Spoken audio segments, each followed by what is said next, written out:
about vocabulary building.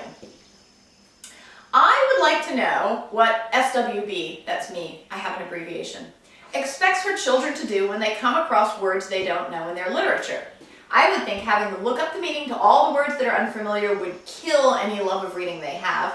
I've tried giving my son a list of the hard words already defined ahead of time, but he rarely looks at it while he's reading. He's 10 and reading Johnny Tremain, which has some fairly difficult and unfamiliar words for him. Any suggestions on how to handle vocabulary without killing the love of reading would be greatly appreciated. Well, when my kids come across a word that they don't know, I make them get up, look it up in the unabridged English dictionary, write down the derivations, make a flashcard, and then flash each other with the card until they all know the word. Actually, no, I don't. I don't do any of that stuff. I think you are absolutely right that having the student look up the meaning to all the words that are unfamiliar would kill their love of reading. You are completely and totally right, and the younger the student is, the more careful you have to be about this. I guess I have a little bit of a contrarian take on this. I don't think they need to stop and look up the words when they're reading. I think that you need to stop up and look up words when you're reading because you're a grown-up and you're mature enough to do that. But when a student is reading, part of the way that students add vocabulary words to not just to the words that they could define in a pinch, but to that stock of words that they actually use, the only way that that happens is as the child runs across the word again and again and again and again and again, and eventually understands the word from context. Now, if they run across the word enough times and still don't understand it, they will ask you. A child that reads will say to you, "Hey mom, what does X mean?"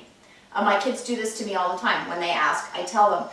But if you want a vocabulary word to be part of the child's store of words that he actually uses, as opposed to words that he could define on the SAT, then vocabulary study and looking words up is not necessarily the way to do it. You want them to read and read and read and read, listen to audiobooks, unabridged audiobooks, which tend to be on a higher reading level than the student is actually technically reading, and so will give them even more vocabulary. You want them to simply come across the words over and over and over and over, and they will learn what those words mean in context. Now, there's nothing wrong with doing vocabulary studies. Most spelling programs have vocabulary studies. That's great. Kids need to learn how to use a dictionary. Absolutely true.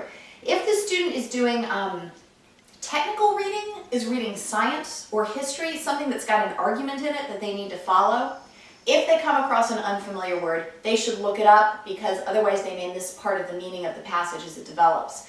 But I would never have a child stop reading a novel, ever. Tell the kid that if he's confused, to just ask you what the word means and make it as simple as possible for him to ask you and for you to tell him. Let him know that if he asks what a word means, you are not going to make him stop and do something unpleasant, because that's a great way to get them to never ask you what anything means ever again. Just let them read. Don't worry about the vocabulary. If you've got a 10-year-old who's reading Johnny Tremain, you are doing everything right. You don't have to feel like you've got to use this novel, which he's clearly enjoying, as a method of vocabulary building. You should just let him read it.